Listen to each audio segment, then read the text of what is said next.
A review code for this game was provided by Bandai Namco.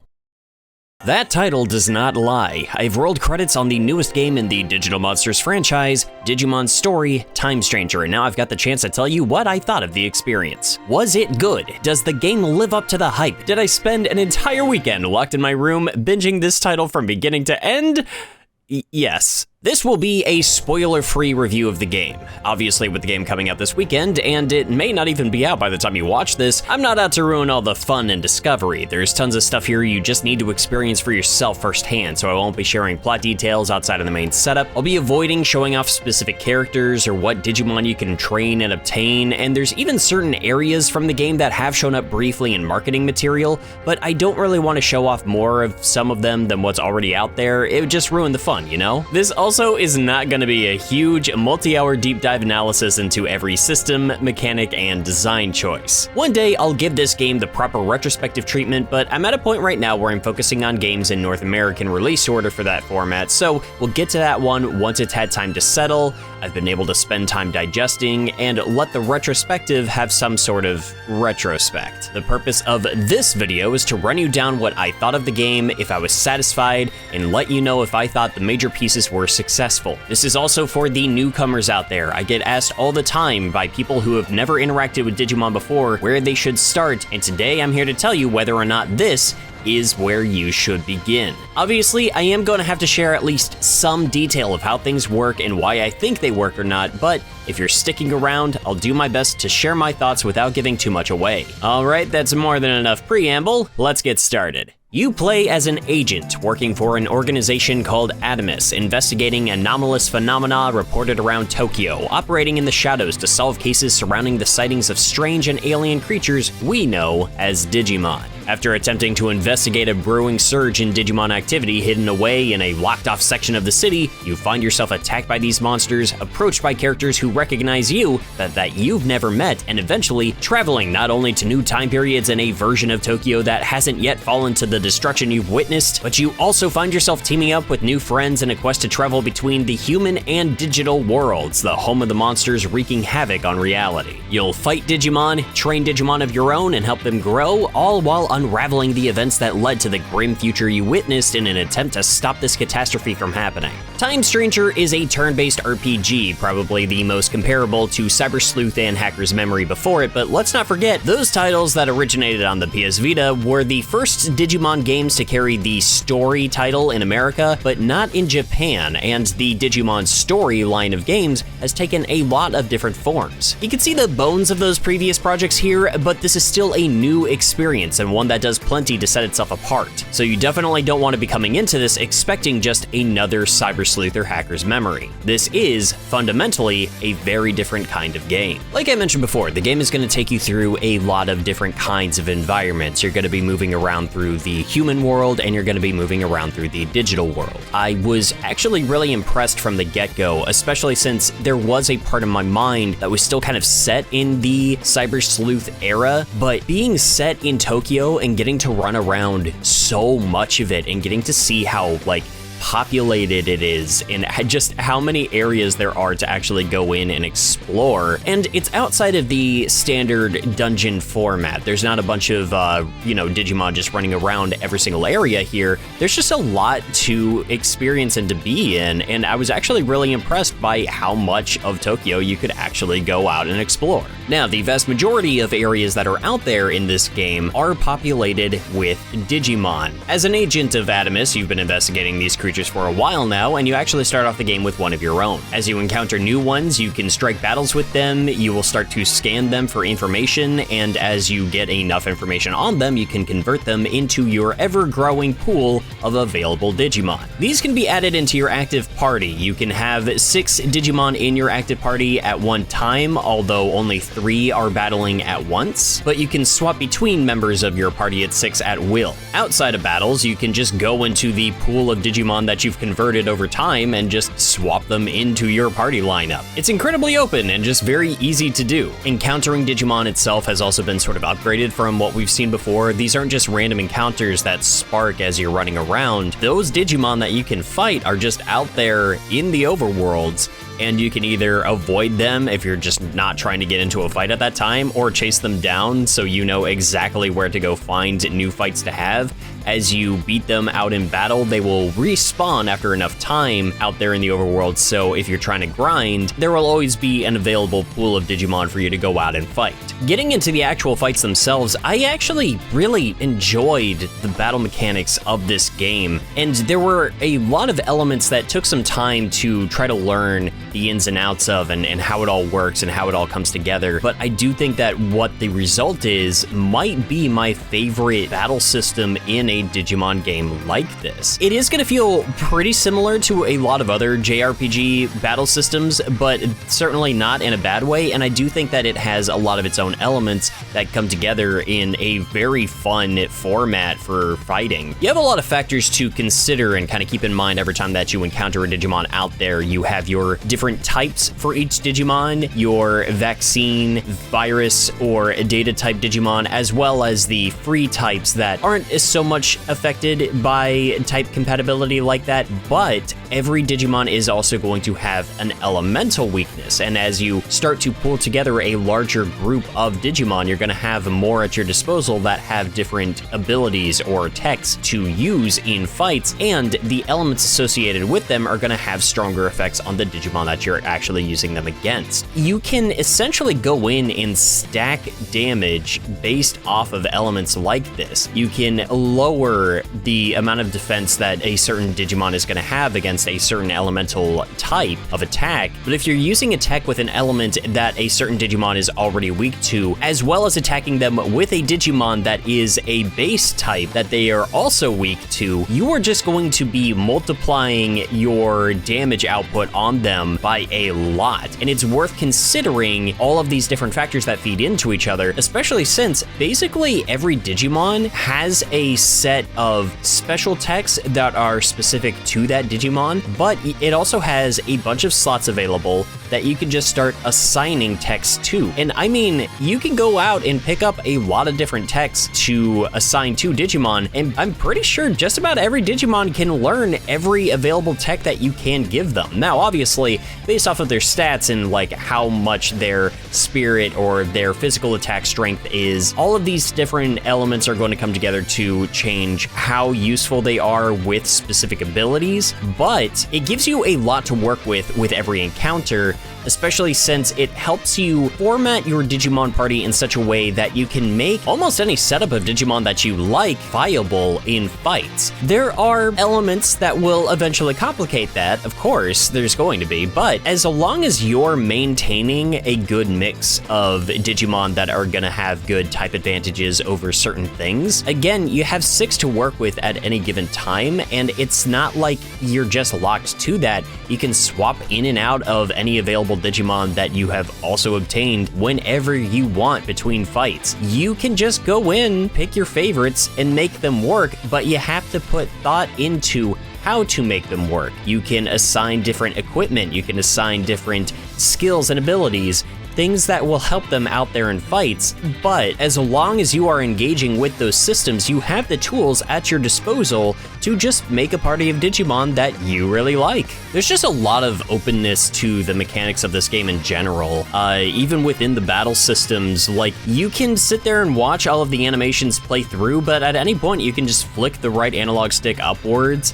and you can just speed up the battle animations up to like 5 times of their normal speed, and you can blitz through things, which is especially helpful if you're going through a bunch of grinding and you don't want to just sit there and watch every single animation play out in full. Even in the overworlds, you can press a button to preemptively attack Digimon that are out in the overworld. If you catch them by surprise, you can get some damage in before the fight even starts, and you solidify a preemptive strike, letting your party attack first. But if you're really just that much stronger than the Digimon that you're attacking in the overworld, when you press that button and go for that strike, it's just going to wipe them out right there on the spot and give you the experience. It makes it very streamlined. Using items, so taking a moment to replenish the HP or SP of your Digimon, does not actually take a full turn. Any Digimon that is currently active can only do it once per turn, but it does not take up their entire action. You can just use an item and then go in for your attack. You can also swap out which Digimon is in that spot at the time, and again, it does not take up that entire turn. Even your agent can kind of get in on the fighting sometimes with these cross-art abilities that they can use to either give your team of Digimon a buff during the fight, or just like attack the Digimon out on the field outright. And as you progress through the game and as you use certain skill points, you can actually earn new abilities for the cross-arts and change what they can do. You are locked in once you're in a fight to whatever cross-art ability you had chosen at the time. So if you had one that is very specific to a certain goal that you want to achieve, it is the only type of cross-art that you can use for that battle, so it's worth considering which one you actually want to go into a fight with. At first, I was worried about the game being too easy with the amount of options and leeway they give you, but fights like the core boss battles really prove to me that this game wants and expects you to go out grinding, raise a wide variety of Digimon to choose from, teach them moves and learn how to best work around the battle system's mechanics, learn how to lay out damage while defending yourself, and even be ready to deal with some wild stipulations to certain fights. There were some boss battles that just had a gimmick to the fight where it suddenly made me rethink my entire sense of strategy, where it would take a mechanic that you were just used to working around and just throw it out the window. Suddenly you gotta work without that, and you have to tackle this specific enemy in a whole new way. It was very engaging, and it made certain boss encounters really feel special in that sense as well, but it also made you feel intelligent because it's like you were actually going out there and engaging in fights in intelligent ways. I feel like for the most part, the battles that I experienced out in the overworld were fairly manageable. It was not that hard to just go out, level up, find new Digimon, add them to the crew, all of that good stuff, but when it came to those boss battles, they were the big tests of strength. They were the big tests of strategy. This game can get hard. For a while there, I was worried about the difficulty again, but man, at a certain point, the boss battles just started like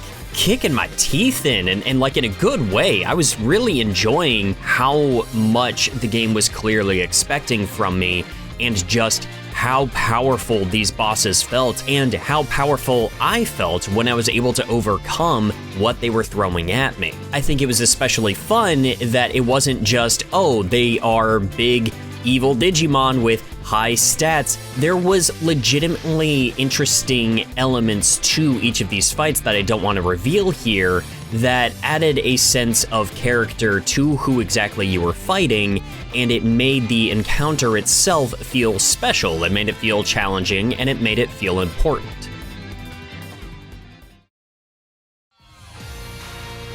Now, as for building your crew of Digimon, there are a lot of Digimon out there that you're gonna see running around, and as you encounter them, you scan them, you convert them, all of that good stuff, but just having that base Digimon opens up so many doors to different creatures that you can obtain. Following tradition, back from as early as the Tamagotchis, the Digimon grow in branching paths, and as you start to raise and level up Digimon, they can digivolve into new forms, but digivolving and de-digivolving back into previous forms is actually something you're going to want to do fairly often. Early on in the game, I highly recommend go out, convert a lot of Digimon. The ones out in the opening area are not too difficult to get a good scan of. Get that scan info up to 200% so that you can convert a nice strong version of that Digimon, and get some duplicates, get a few of them in there. Be sure to level them up. They can still gain experience while they are in your box. They don't grow as quickly as the core 6 Digimon party that you have in active battles, but they do still grow over time. You want to get them as close to their level caps as you can, then digivolve them,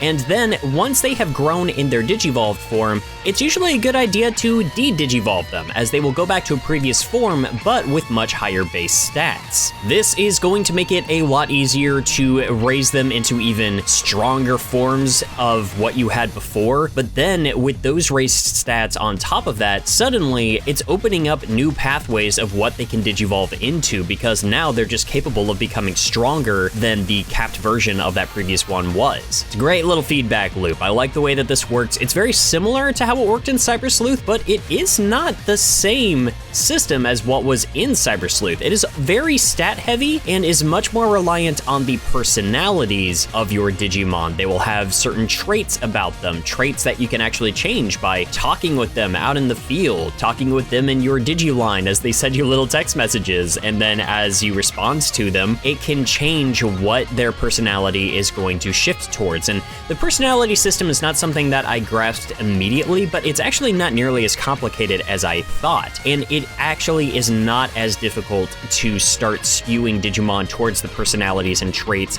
that are beneficial to you as I initially thought either. I initially did not get a whole lot of use out of the Digi Farm. This time it is over in this area called the In-Between Theater. It is very similar to the Digilab, hosted by somebody that's going to look very familiar to Cyber Sleuth, Hacker's Memory, or even Redigitize fans. But you don't have to come here to check on your other Digimon that are not in your active party, because you can just swap between them at will, and you also don't have to come here to Digivolve. Again, that is all just stuff that you can do out in the overworld from the pause menu. You can, however, drop Digimon off in the Digi Farm. Again, this isn't something I initially got a whole lot of use out of, but I can already tell that this is something I'm gonna make much more use out of in my second playthrough of the game. It is where you can drop Digimon off and you can set them to train, and that will raise specific stats over time, and depending on the training that you put them through, it can also change their personalities. It's pretty easy to check up on their personality traits, how they're growing towards different personality traits, and how you can control which personality they're going into. The training through the Digi Farm I found was probably the easiest way to control this aspect, and the easiest way to manually train up very specific stats on any given Digimon at a time. Now, the one thing that I did find kind of frustrating about this is that the Digivolving menu is, again, not found through the Digilab or anything now. It is all just in your pause menu. The problem is when you go into the Digi Farm, you are in a separate core system of menus, and you can't view what specific stats you're going to need for different Digivolutions for each Digimon you have in the Digi Farm the way you can check on them from the Digivolving menu. So if you are in the Digivolving menu and you see a silhouette of a Digimon you really want to move your Digimon into a form of, then you essentially almost have to memorize or write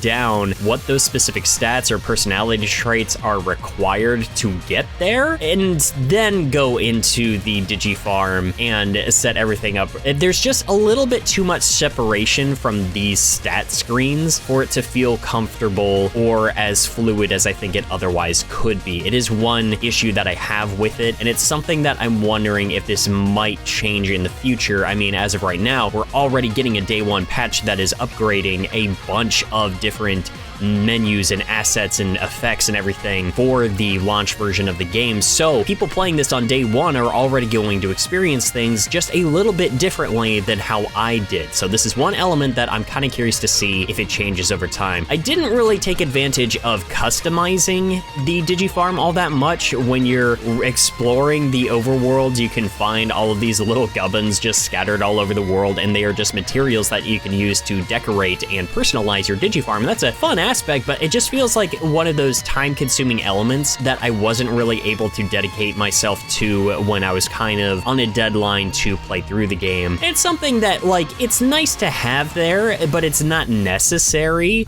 So it might be something I kind of mess around with a little bit more in the future with other playthroughs, but it's not 100% like mandatory or anything like that.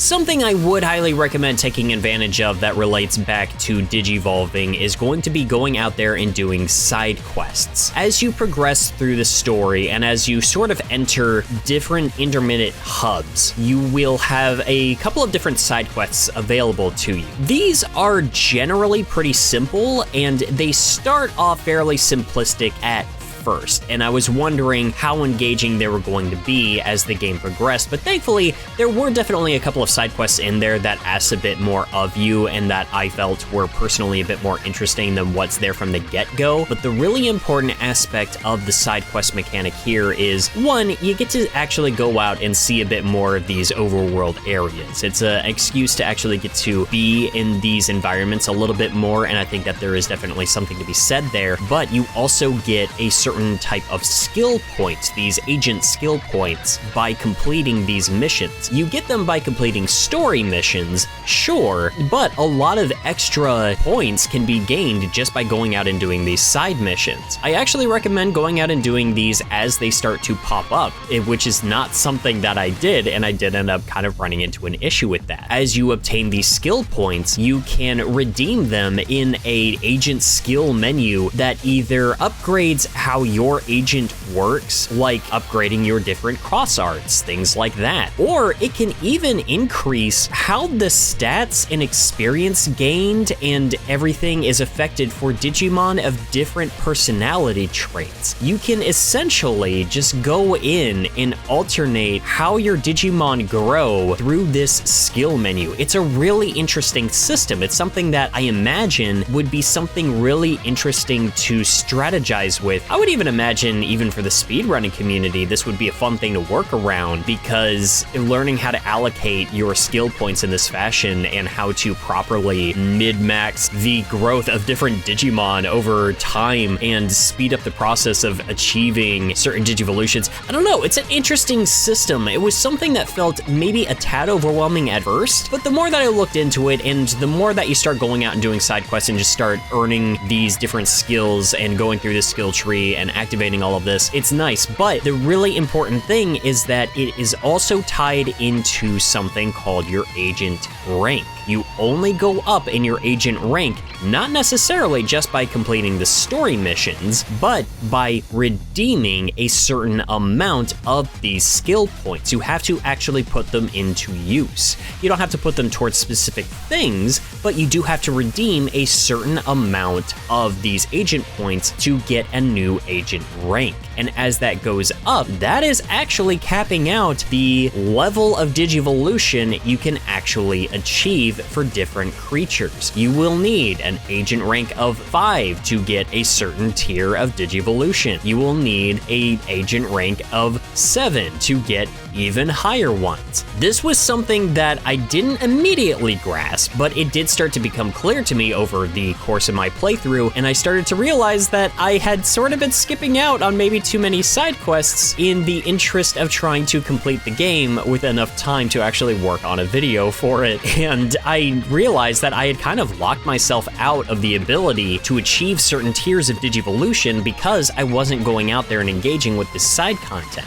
Now, because this is a game where you are moving between different time periods and different areas and everything like that, there are going to be portions of the game where certain side quests that you skipped out on are going to be locked off from you if you didn't complete them within a certain amount of time. Thankfully, that is not a permanent thing. The game will even tell you that in due time, these side quests will be opened back up to you again. Not going to reveal how exactly that works. All I'm going to say is visit the in-between theater, interact with things, go to locked doors and see if they will open now, and who knows, you might actually unlock the ability to go back and take care of unfinished business, and this will give you the opportunity to, one, experience the side quests, but also earn enough points to be able to raise your agent rank, and that will help you achieve different Digivolutions. Digivolving in and of itself, it's just like, it's so fun to go back and forth between all of these different forms, and you just have this giant stack of all of these Digimon just at your disposal, and as you're raising them up in forms and then bringing them back down, messing around with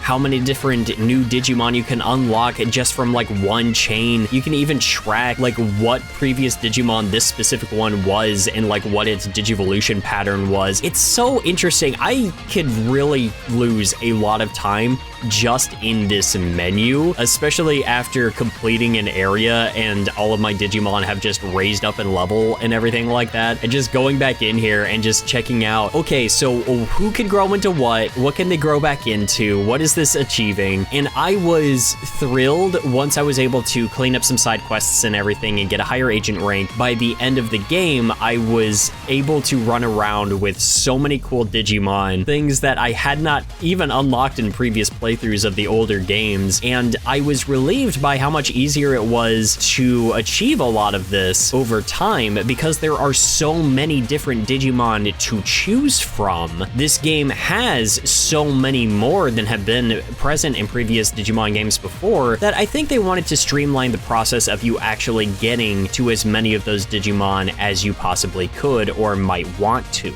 Also, having all of these different Digimon available to you that you can swap out into your party between battles all the time just on a whim makes one mechanic make a little bit more sense to me. Again, I was worried that they were making things too easy, as when you're running around in between battles, if you have a moment to just take a rest, you can just stand still and your HP and SP will just replenish. It takes a certain amount of time and you just have to kind of sit there and wait for it to happen, but you can essentially just get a freebie replenishment on your entire party of Digimon between battles as long as you're paying attention and not just standing in one place while a Digimon sneaks up on you and attacks you in between it. And I was, again, thinking that was going to make things way too simple, but because of the challenge that comes with later encounters, and because replenishment items cost money, and I didn't always have all of that many on hand, and I ended up using a lot of them for the tougher battles, this is something that just made sense. And I think that these mechanics actually fit together a lot better than I was fearing that they would. Of course, getting all of those replenishment items and stuff like that, it helps to actually explore the environments that you're in. You want to go off the beaten path, you want to find chests, you want to find hidden items and everything like that. There were definitely a couple of times where I got really helpful recovery items before a big fight, where it really came in handy, but only because I was actually going out there and exploring. That's not even counting just going out and finding rare materials that I could sell for more money that I could use to buy specific items and things of the like. That's not even counting the outer dungeons that you could unlock by finding these little portals out in the overworld. One thing I really like about this too, these are accessible again through the in-between theater, but all you have to do is just encounter one of these portals. You don't have to actually engage with it when you find it. You go up there and Mirai says that it is accessible through the in-between theater now. So as soon as you find one of those portals, you could just go back and try out the challenge that comes with it at any point you like. And I also really love how creative they got with the visuals for these outer dungeons as well. The environments here are wacky and abstract, and the effects that are going on with them in the background are just so much fun to look at and to run around in and interact with. I love this so much. I also just really enjoyed the giant Digivices that you use to actually interact with these as well. And those aren't even the only side content that you get. There is a trading card game of sorts within this title, but it's probably one of the most simplistic I've ever seen in a Digimon game, and I think it was fun. I actually enjoyed going between a bunch of different NPCs I found in the overworld and challenging them to these card battles, but I do think it is going to be disappointing to some that actually found card battles really engaging in something like, say, Digimon World 3, where there was actually a sense of strategy and everything here. It honestly kind of feels like these card battles are just a very simplistic game sort of based on chance and best out of 5. Like, there's definitely a little bit of leeway here where the game could kind of go either way in certain instances, so it's not all in your control. But for the most part, you are going to be able to win these as long as you're paying attention to what you're doing. In a way, it kind of feels like an in-game way of just getting you more familiar with type advantages and things of the like. Just getting you more acquainted with Digimon types and which ones have advantages over the other. So I do think that it was helpful for that. It is just very simple. I did think it was very cute. I would honestly love for Bandai to create Digivices like this that are interactive with cards. I know it's not the first time they've done something like that, but I would love to see a set just kind of based off the card game as it exists here with these little Digivices that you can actually use. Again, I thought it was fun, but I do think that people looking for a more engaging TCG game in something like this are gonna feel a bit let down because there's not that much going on here, and I'm gonna be honest, I don't think I ever lost one of these either. They're not that hard to do, so fun, cute, but not the most engaging that the trading card games have ever been within one of these RPGs.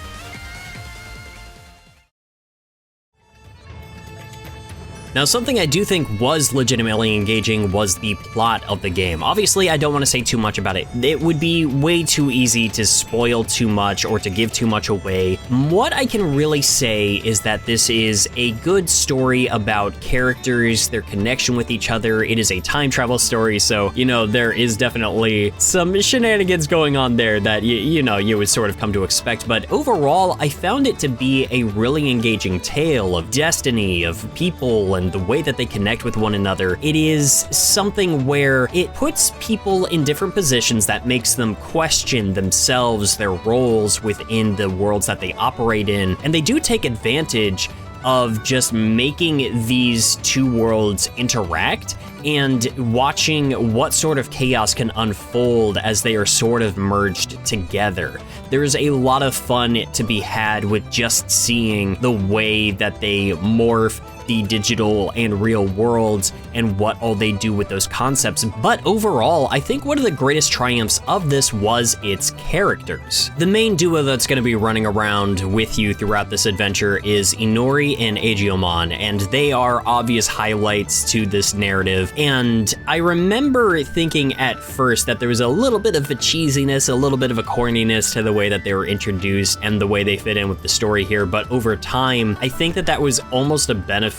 to it in a sense. There was an innocence to these characters. There's a nature to them that is just so hard not to love. And I do like the way that they connect with the main character and how much agency they have over the world around them. And you can really see how much they care about what's going on and how much they are pushing themselves and you forward to complete this journey. The connection that Inori and Agiomon have with one another is, again, this is one of the core pillars of the storytelling, and I think how much the overall plot is going to work for you is kind of relying on how much you get invested with these two characters and how much they care about each other. Thankfully for me, it worked very well. I came to accept that these characters truly cared about each other very easily, and seeing the way that they and their relationship developed over time and seeing just how much it pushed both of them throughout this plot was legitimately engaging, and I did like these characters quite a lot. Obviously, they are not the only characters to focus on. There are plenty of other people that you're going to meet along the way. There's a cast of people out in the human world that you will see. Most of the human characters are fine. They're a little bit basic maybe, but I do like how some of them specifically interact with the storytelling and how much they end up helping the main characters out and everything like that. But there were some that I was a little bit worried about. Hiroko is your standard streamer influencer character. She was teetering in a dangerous zone of cringe, but thankfully they were able to reel her in before it got out of hand. I was legitimately worried about how present this character was going to be and how obnoxious she would end up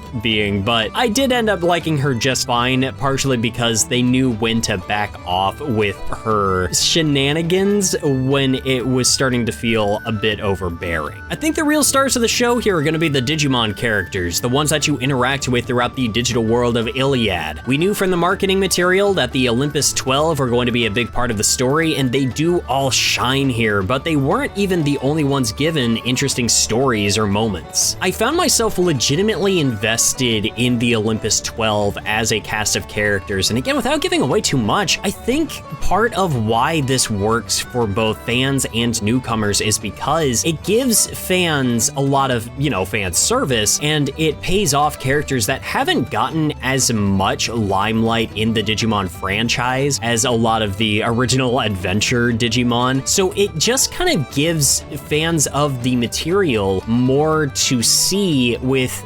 underrated cast of characters, I feel. But at the same time, for newcomers, I think that it introduces the concepts of the Digimon of the digital world and these specific Digimon in the game. It's all established very well, and I think it's easy to understand what their place in this world is. It's not just them telling you, hey, here's all of these characters and here's why they are important. You are a part of their journey. You get to see them grow. You get to see them change. You get to see them develop not only as individuals, but with each other. It is an engaging world to be in, and I think that the actual Digimon characters in the digital world are handled really well. This is probably my favorite way a cast of Digimon characters has been handled in a game, being given just as much spotlight and autonomy as the human characters, if not more so. I'm not gonna sit here and say the plot was perfect. I do think that Hacker's Memory still kind of gives it a run for its money, if not like maybe neck for neck. I do think that like maybe the two games do sort of compete with each other in slightly different ways in the way that they engage you, and especially if we're talking investment in characters and emotional storytelling. But I do think that what's here in Time Stranger is really good. The plot sometimes abuses repetition, but there were plenty of times when I thought the game was settling into a pattern, only to surprise me by switching up the status quo. There's some cliches and some ideas that aren't explained as well as I would like, but the pieces still come together in an overall satisfying way. I can say that I don't think every thread is resolved perfectly or satisfyingly. Not every idea gets the build-up it needs, but anytime I felt like the game didn't stick the landing with something, it had something else up its sleeve that worked really well and brought it all back. It is uneven with pacing, but it still hit me hard when it needed to. In light of some issues that I can't share too much information on now, I do still think that the overall package of the story that this game was portraying still really hit. It's still one of the most successful plots that I think have actually been in one of these Digimon games. I think that it handles itself well. I think it has a lot of ambition. It's trying to do a lot, maybe too much in some places. Again, there are some pieces that felt like they were supposed to be building up to a much more important part of the story, but they are handled kind of offhand or end up getting way too rushed later on, or sometimes even resolved off screen. But these particular failings were not enough to dismantle it for me, because I think the most important parts of what this game was trying to do and say did actually hit as hard as they were supposed to. I think that's actually kind of how I would describe the presentation of the game overall.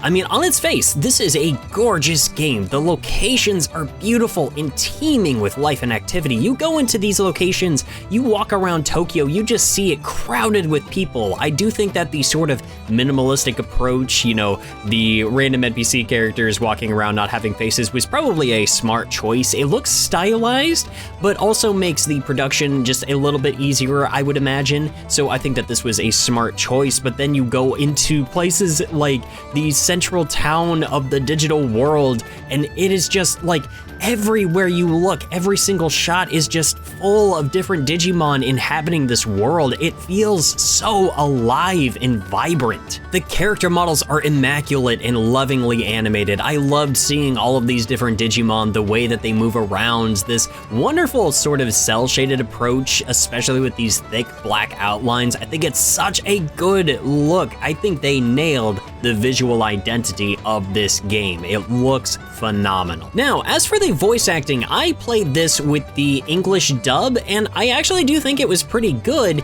but the translation to English can be pretty direct, and there's obviously some lines and phrases that sound odd spoken in English, and there are times when the writing relies too heavily on repeated phrases. It didn't take long for me to get a bit tired of hearing Inori go on about how we were a really good person, or cracking some kind of quip about how strange our outfit is, a few times within the same breath. But that's not reflective of performance. You can tell that the people that came into these booths were professionals. They came in to do the work, and they did a great job. There were some scenes in here where I got really sold on the emotional beats, partially just because of the performances of the actors that were just behind these characters. It's also really cool just hearing Digimon all speak and call out their special moves. It might be a reason some people stick with the Japanese dub, in all honesty. We've got over 450 Digimon here, and not all of them really sound like how I would expect them to, but it was still fun feeling that extra bit of connection to these creatures, feeling like they were real, self-aware beings, and the smaller Digimon are especially cute, yelling out their attacks. It's also great seeing which of them can take advantage of the new Digi-Ride mechanic too, letting you ride on your loyal digital monsters as they cart you around the environments. There's honestly not even a lot of emphasis put on this either, it's just a cool and cute detail they added, and I dare not show you too many of these animations either, because half the fun of the mechanic was just experimenting with the Digimon I raised, seeing which ones support Digi-Ride, and how each one was handled for it. As for the Digimon that are available in the game, I think there's something to be said about the DLC and how certain Digimon, outfits, and small-scale side quests are locked behind a season's pass and a paywall. I will be frank, I don't want to get my excitement over this opportunity to get the better of me.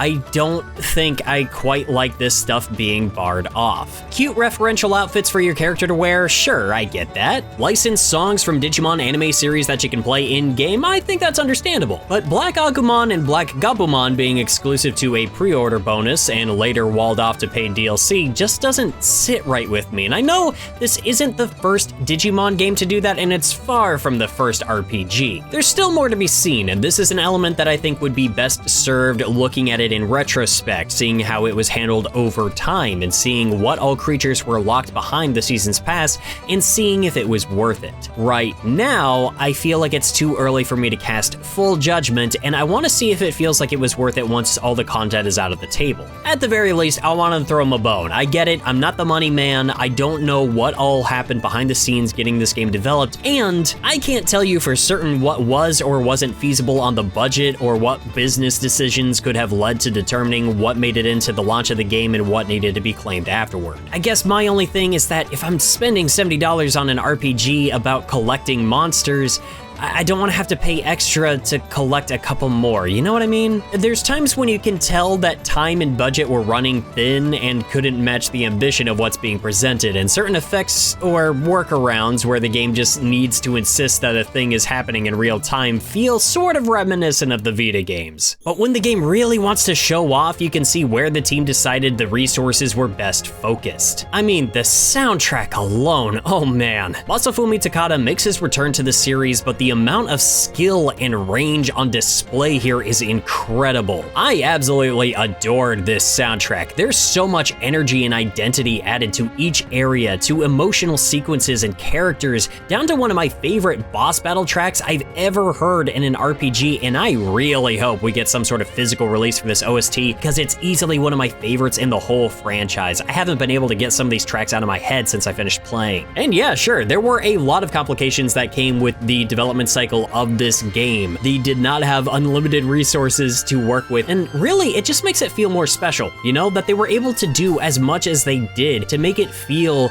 look, and sound this good. You can tell that the team was really proud of what they were creating, and they wanted to make a sprawling, large-scale adventure, and by the time it was over, I was left with a sadness that it had come to an end. It made me want to hop back in and just visit this world and story all over again. This is an all-around great game with bold new choices and a great celebration for old fans while offering them something new and also serving as a great starting point for newcomers. Were there shortcomings and concerns? Yeah, I mean, there are always going to be, but the flaws that I found were easily outweighed by the incredible experience I had running through this game, raising Digimon, getting in tune with these stacked mechanics that I really enjoyed, come to love this cast of characters and the world that they inhabit, and being reminded once again of what makes Digimon so special to me. I can't wait for more people to experience this game. There's so much in it I know is going to excite people. There's so many moments and background gags and ideas,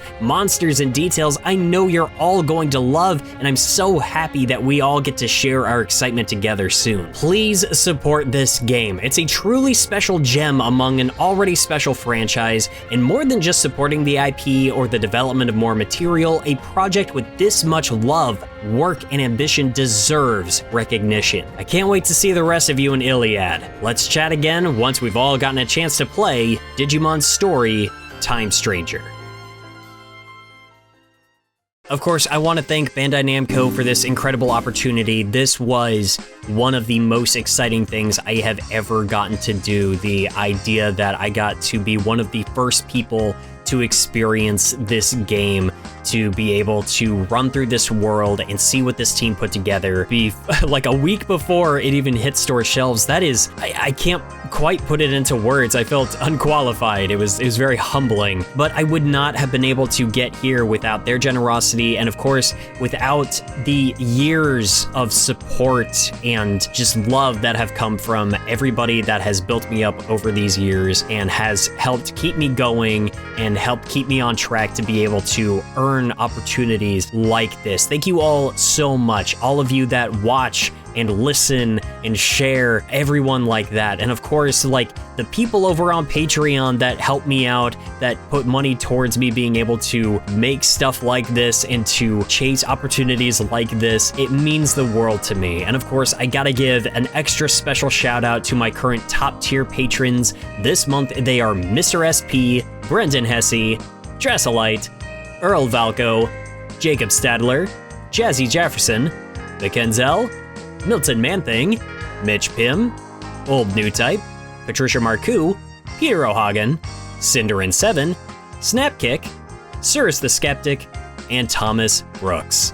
You guys mean the world to me. I can't accurately describe just how special it is to have this kind of support, to be able to do something like this, and to keep chasing this little dream that I never thought I would get this far with. Thank you so much. Like I say all the time, you make it possible and you make it worth it. With all of that said, we are not done this year. There's still more to see and to play and review, and I need to get back to work. Thank you all so much for the love. Thank you all so much for watching, and I'll see you next mission.